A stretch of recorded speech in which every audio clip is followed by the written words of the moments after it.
Welcome to Courtside, everyone, a discussion of the post-election litigation brought by Donald Trump. It's day 43 after the election, and the waste of time goes on and on and on.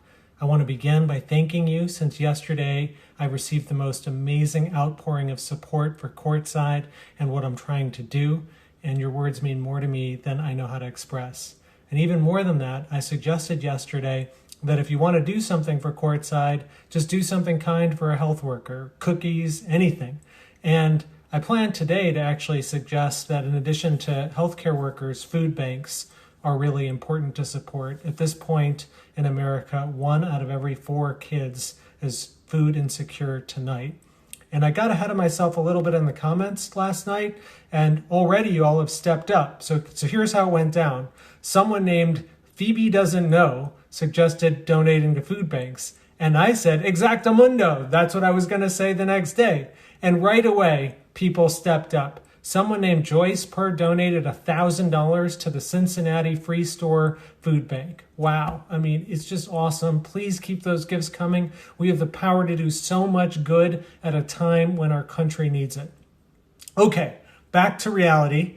Yes, Trump continues to not believe in gravity. He just retweeted Senator Rand Paul, who said, quote, "The fraud happened. The election in many ways was stolen." And crazy Uncle Trump also tweeted, quote, "Massive fraud took place with machines, people voting from out of state, illegals, dead peoples, no signatures, and so much more." He's tried all of these garbage claims in court and lost and lost and lost. The litigation count stands at 1 out of 60 cases that Trump has won. That one didn't buy him a single vote. There are almost like no more cases left for Trump to lose at this point. But he's soldiering on. The Kraken lawyer, Sidney Powell, filed an incomprehensible emergency petition to the Supreme Court of the United States today. I think my reading comprehension is pretty good. I stared at it for a long time. I couldn't even understand a single sentence of it. Meanwhile, the city of Detroit asked for sanctions on Sidney Powell for filing one of these Kraken lawsuits. The city called it a frivolous and abuse of the democratic process. They're trying to stop her from practicing in court, and they say if you continue with your appeal, Sidney Powell, you should post a $100,000 bond. Now, sadly, we haven't heard from Rudy Giuliani recently. It's not because of COVID. Remember, he got special access to the monoclonal antibodies that virtually no one else can get in America. And Rudy got some good news today. His son, Andrew, was appointed to the National Holocaust Memorial Commission by President Trump. I have no idea what young Andrew's qualifications are to be on this presidential memorial commission, but if he starts thinking about Holocaust memorials, he could start with his father. After all, Rudy Giuliani, who's Catholic, last year said that, quote, "he was more of a Jew than George Soros." George Soros survived the Holocaust. Now, for tonight's program, the question I get from you more than any other is, why is Trump doing this in terms of the election? Is he that delusional? Does he have some angle? My answer, yes. Yes, he's obviously delusional. When you surround yourself with yes people and fire anyone who disagrees, reality gets bent. That's why when I was in the government, my number one thing was promote people who disagreed with me. Because once you have power, it's so easy to mutually reinforce it.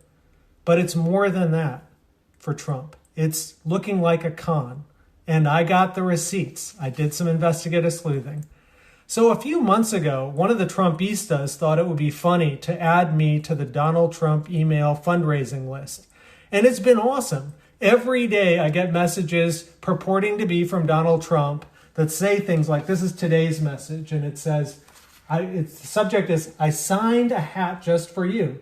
And then it says, "Don't share this with anyone," which of course I'm about to share with all of you. And he says, "I signed one of our iconic Make America Great hats and I want you to have it. I just have to give him some money."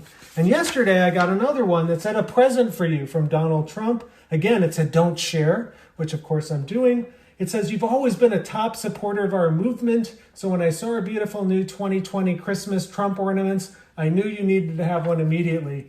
And the picture is cut off, but oh my God. I love Christmas ornaments, not this one. But I also get the ones that he sends about election fraud and donating to that. So, for example, I just got this one recently, and it's from Donald Trump, and it's called, the subject is the election, and it says, "This may be the most important email I ever send you. Please contribute any amount right now to fight for the integrity of our election." And he always says that your contributions will get matched 11 times or something. So if you give $250, it'll be worth $2,750. I severely doubt any of that. It sounds like Trump, salesman's tactics. But here's the really important thing. If you click on that and you ask to donate, then you get some fine print. And the fine print is quite amazing. It says 75% of each contribution first to Save America, up to $5,000. Then to GJTP's recount account, up to a maximum of $2,800. Then 25% of each contribution to the RNC's operating account to a maximum of $35,500. Okay, so here's what this means, I think, and anyone can correct me if I'm wrong, but if I'm someone who donates $45 or $4,000 or $5,000, not a penny of it goes to actually the recount.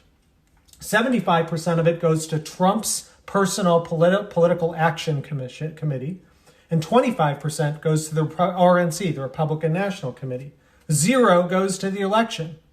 You have to give more than $5,000, and then you can give $2,800 from $5,001 to $2,800 more than that. But then if you give any more than that, it goes back to the RNC. It doesn't go it doesn't go to the fighting the election fraud. So this is really, a way for Trump to basically make some money, and his Political Action Commission to make some money. And by the way, it's the same thing with the Georgia Election Fund, and this was reported by CBS yesterday. Trump is out there saying we need to fight for the Senate to hold the Senate and these 2 Georgian seats. Same thing. If you donate to that, if you click on that link, 75% goes to Trump, 25% to the RNC. But nothing, evidently, to the 2 people who are running as Republican candidates, as best I can tell, and it looks like as best as CBS can tell. This is a scam through and through, at least it appears that way. So when you ask yourself, why is Trump filing all these totally frivolous lawsuits? One answer, it lines his pockets and his Political Action Commission's profits as well. So that's tonight. And if you're looking for something to do, Lin Miranda and Pearl Jam are doing a show tonight. Eddie Vedder grew up right near me. You can guess who was the cool one of us 2. Anyway, that's at 8:30 tonight. Google it. I will see you tomorrow.